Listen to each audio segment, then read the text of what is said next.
It went from Some by Soyou and Junggigo featuring Lil Boi of Geeks or Zico's Soulmate featuring IU to BTS's Idol featuring Nicki Minaj and JENNIE's Handlebars featuring Dua Lipa.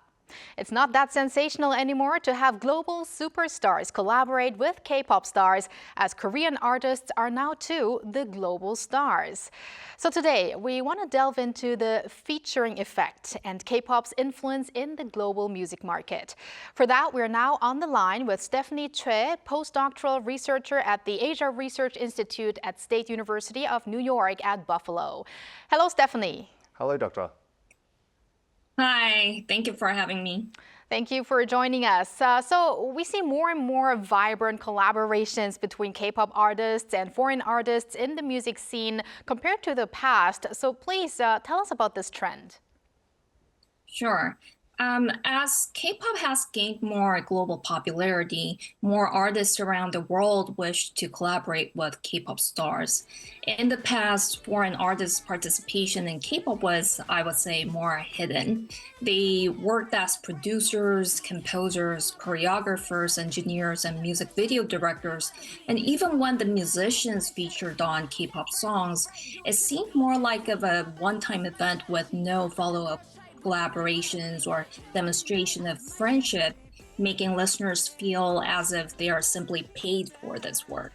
But now we see that these artists know very well who they're working with, perform together, and shout out to each other publicly, demonstrating friendship beyond musical collaborations. Right. I like how you mentioned the ongoing friendship. You can see that, for instance, with Rosé and Bruno Mars. They keep on, talking about each other on social media or Always other platforms, out. right? Yeah. So, Stephanie, having well-known pop stars featured in K-pop songs seemed like a strategy in the past to expand overseas, or it may still be a strategy. But I kind of feel that nowadays it's not a priority anymore. So is it a more natural thing to see these international collaborations? What are your thoughts on that?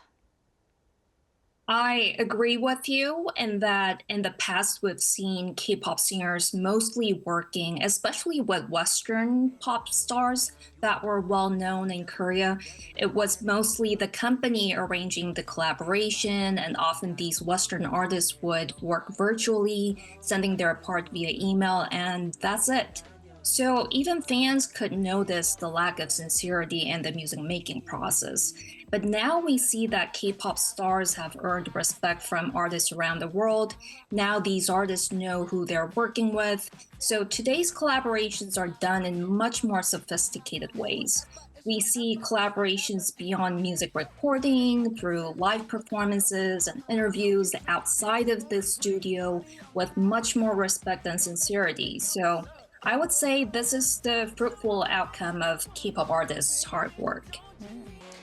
Yes, and we actually reported on this on our program just recently, like BTS's Jungkook with his solo single 7 featuring American rapper Lato, and has been ranked #1 on the best K-pop and rap collaborations of all time by Complex magazine.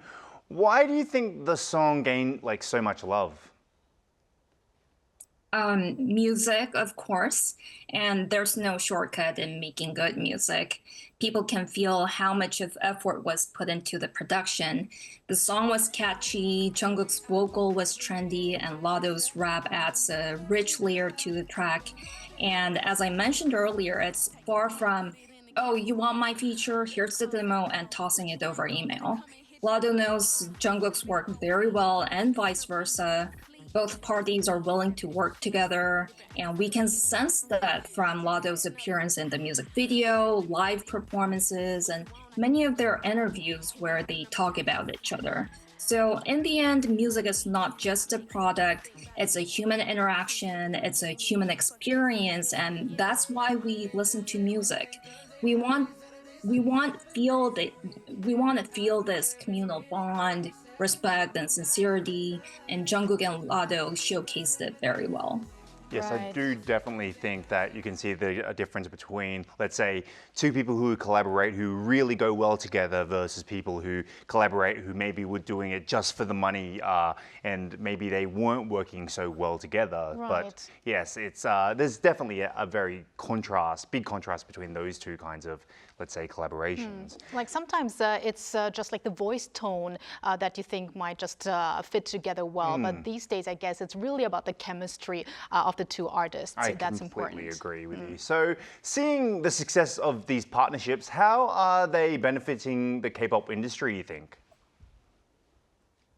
So instead of saying this will benefit the K-pop industry, I would say this is the result of K-pop artists' hard work, as I see that the artists overseas began to interact with K-pop artists with more respect.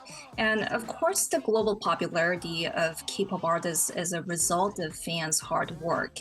Along with the emergence of social media and fans' grassroots promotions of their favorite idols, it has become difficult for the Western music industry to ignore the call for more K-pop appearances. That said, given the lack of interactions between the K-pop fandom and other music fandoms, I believe K-pop acts' collaborations with artists overseas will bring a new fan base to the K-pop market.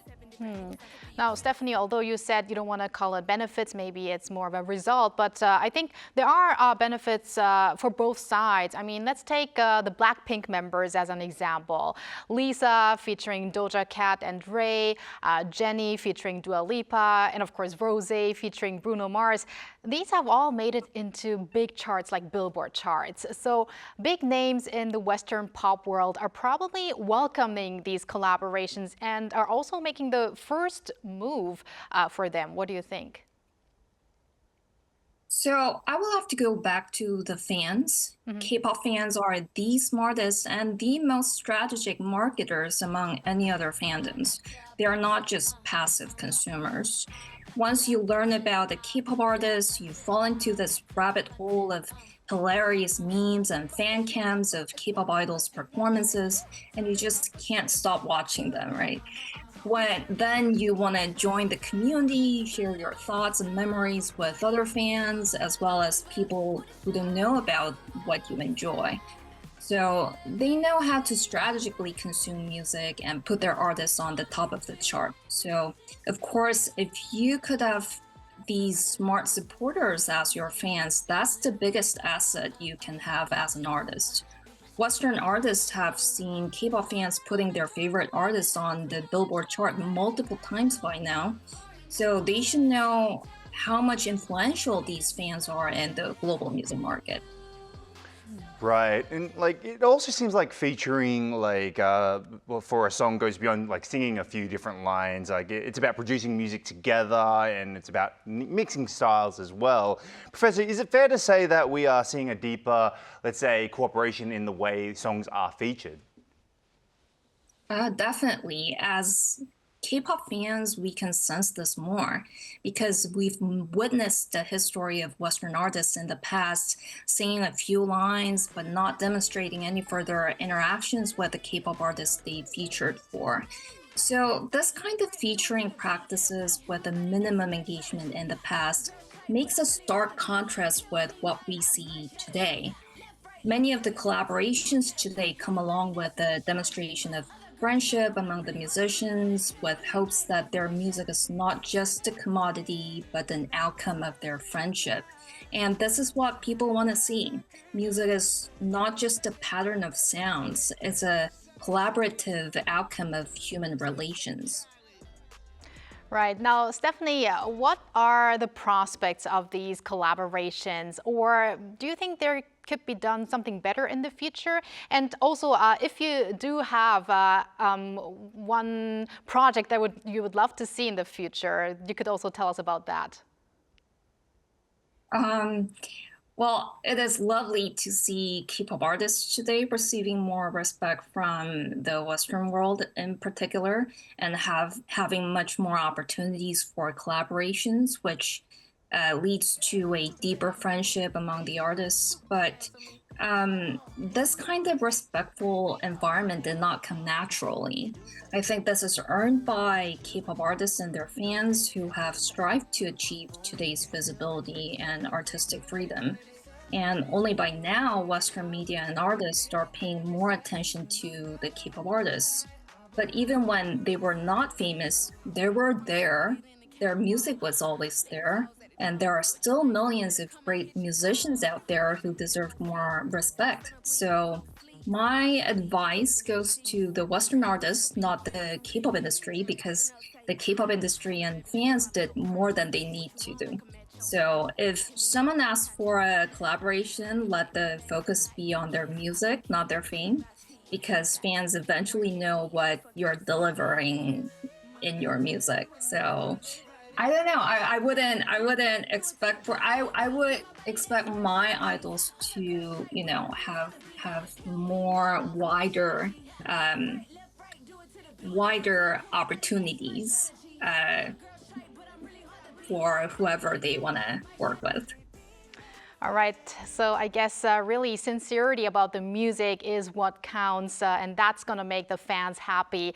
So thank you very much, Stephanie, for your insights today. And personally, I would love to see more of these transnational collaborations happening in the future, not only for the sake of bringing out new styles and new genres, but also, I guess, because those kind of collaborations could bridge cultures and also bridge languages as well. So thank you very much for your insights today. Thank you. And thank you, Walter, as always, Soa, for collaborating on the Culture Wave with me together. Of course. See you next time. And I'll see you back tomorrow.